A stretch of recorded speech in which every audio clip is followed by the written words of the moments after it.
Nous retrouvons Nogar qui quitte le cimetière dont il fut sorti victorieux. Il ne sait trop où aller et se décide de prendre plein nord. Il sait que non loin de là, le canal sillonne. Il se dit qu'en suivant la rivière, il finira de toute façon par arriver à la civilisation, et peut-être à un indice pour son prochain artefact. Le ciel est dégagé, l'air est frais, le terrain n'est guère très compliqué. Il arrive assez rapidement le long de ce canal, et là, direction plein sud. Non loin de loin, il aperçoit Maya.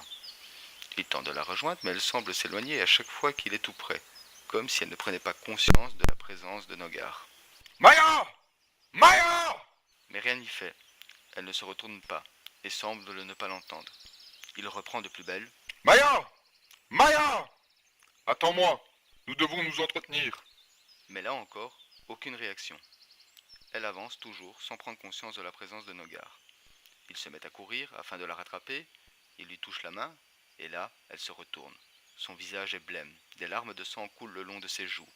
Nogar se fige, et on y voit une scène où la terre explose. Il reprend ses esprits, Maya disparaît dans un rire dérangeant, comme s'il venait d'outre-tombe.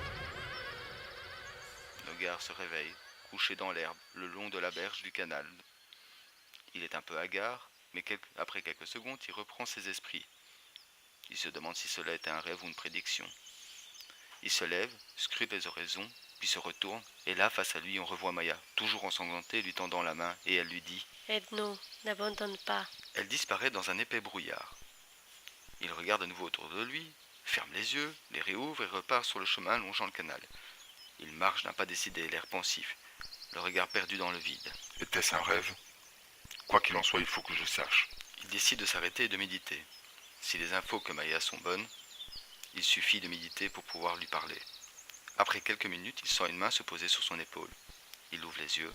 Maya se tient là, devant lui, toujours aussi resplendissante que dans ses souvenirs d'ailleurs. Maya, Je sais ce que tu as vu. C'est ce qui arrivera si tu refuses de nous aider.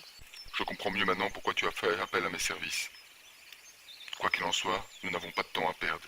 Il reste encore beaucoup à faire et le chemin est encore long avant d'arriver au final. Maya disparaît et Nogar reprend sa route. Il a maintenant une nouvelle idée en tête, sauver le monde. Qui l'aurait dit, un démon pour sauver le monde.